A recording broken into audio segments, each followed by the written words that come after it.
शख्स ने फर्जी प्रमाण पत्र के जरिए टीजीटी की नौकरी हासिल कर ली और पिछले कई वर्षों से ये अपनी सेवाएं भी दे रहा था।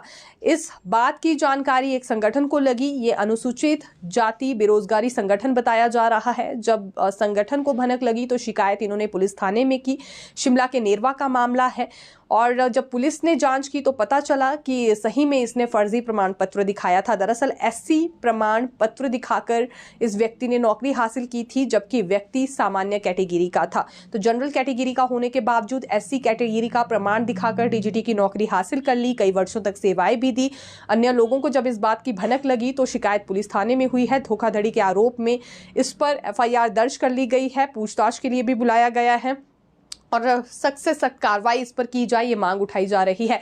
दरअसल अनुसूचित जाति बेरोजगार संघ का कहना है कि ये मात्र एक गंभीर अपराध नहीं है, बल्कि उन लोगों के साथ भी भेदभाव है जो कि इसमें पात्र उम्मीदवार था। तो अनुसूचित जाति के असली पात्र उम्मीदवार के साथ ये अन्याय हुआ है, इसलिए इसे बख्शा नहीं जाना चाहिए और एक ऐसी सजा दी जाए जो सबके लिए एक बड़ा एग्जाम्पल सेट हो।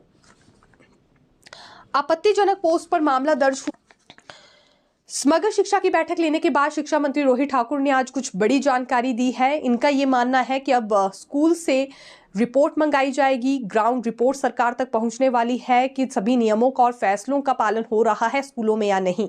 और ऐसे स्कूल जहां लापरवाही बरती जाएगी, प्रिंसिपल की ओर से, मुख्याध्यापक की ओर से या प्रशासन की ओर से सख्त कार्रवाई उन पर होने वाली है। इस बारे में डेप्यूटी डायरेक्टर्स को निर्देश जारी हो गए हैं।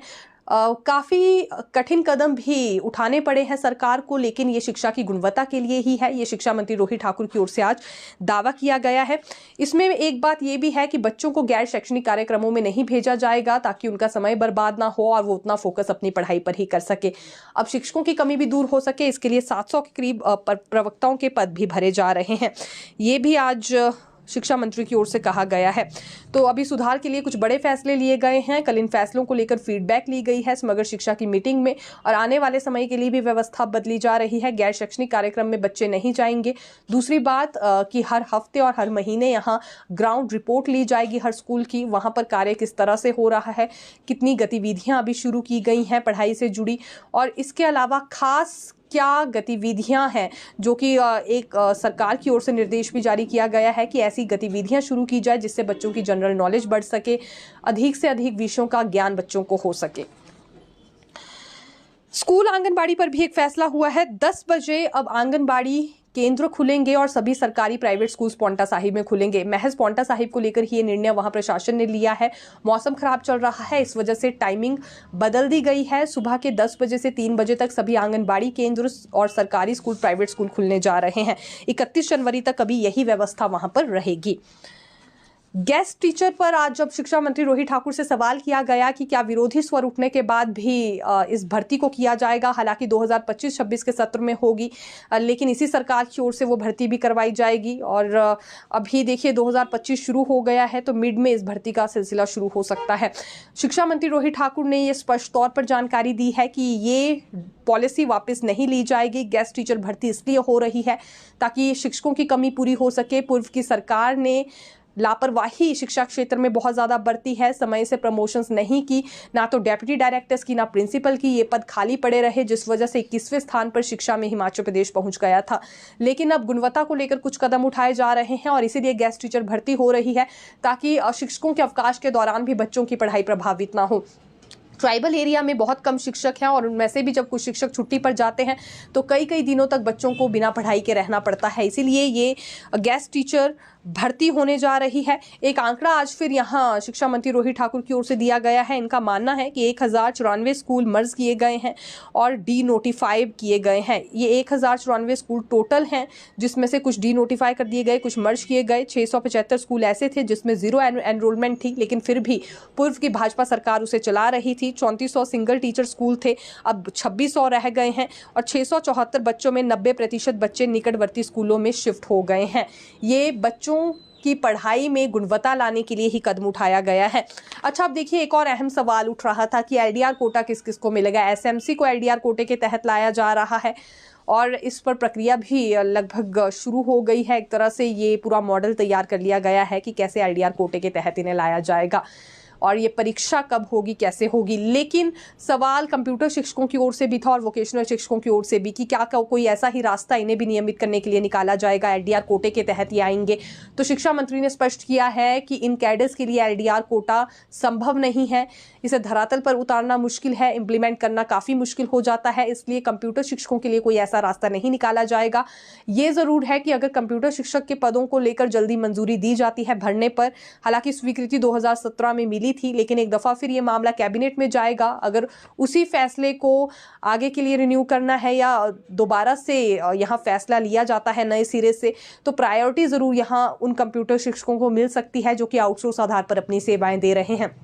दूसरी बात, वोकेशनल शिक्षकों को लेकर इन्होंने ये कही है कि अभी कैबिनेट सब कमेटी बनाई गई है वोकेशनल शिक्षकों के लिए भी, तो कमेटी जल्दी ही बैठक कर निर्णय लेगी कि क्या बीच का रास्ता वोकेशनल शिक्षकों को विभाग के दायरे में डायरेक्ट लाने के लिए निकाला जा सकता है।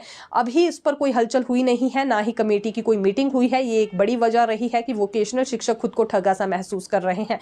कमेटी बना दी जाती है, उसके बाद कमेटी की मीटिंग कब होगी इस बात की खबर किसी को नहीं होती, और आज भी शिक्षा मंत्री की ओर से इसमें कोई ऐसा समय या शेड्यूल नहीं दिया गया है कि कब तक कमेटी की मीटिंग हो सकती है। तो पहले कमेटी आपस में बैठक करेगी, फिर कोई निर्णय हो सकता है या कोई संभावना तलाशी जा सकती है कि कैसे इन्हें नियमित करना है। पोस्ट कोड 980 के अभ्यर्थियों के लिए अच्छी खबर है, क्योंकि ये मामला कैबिनेट में जा रहा है। अभी 9 जनवरी को कैबिनेट बैठक होने जा रही है, इसमें पोस्ट कोड 980 से जुड़ा मामला भी जाएगा। दरअसल आज फिर अभ्यर्थी ये सचिवालय के चक्कर काटते नजर आए हैं। इनका कहना है पहले डेप्यूटी सीएम अनाउंसमेंट करते हैं कि 1 महीने के भीतर रिजल्ट घोषित कर दिया जाएगा। 2 साल का कार्यक्रम जब पूरा हुआ था कांग्रेस सरकार का दिसंबर में, उस वक्त ये अनाउंसमेंट हुई थी, लेकिन 1 महीना लगभग बीत ही गया है, रिजल्ट घोषित हुआ नहीं। इसीलिए आज सचिवालय पहुंच गए और मुख्यमंत्री सुक्खू ने ये कहा था कि दिसंबर वाली कैबिनेट के बाद जो कैबिनेट होगी उसमें ये फैसला ले लिया जाएगा। इसीलिए 9 जनवरी से ये उम्मीदें लगाकर बैठे हैं और आज शिक्षा मंत्री ने खुद इनसे ये वादा किया है कि इस कैबिनेट में ये मामला जाने वाला है, जल्दी ही इनका रिजल्ट घोषित करने पर कोई फैसला होगा। पेपर लीक होने का दायरा इतना ज़्यादा नहीं है इस पोस्ट कोड में, लेकिन फिर भी काफ़ी ज़्यादा वक्त लग रहा है और यही बात अभ्यर्थियों को रास नहीं आ रही है।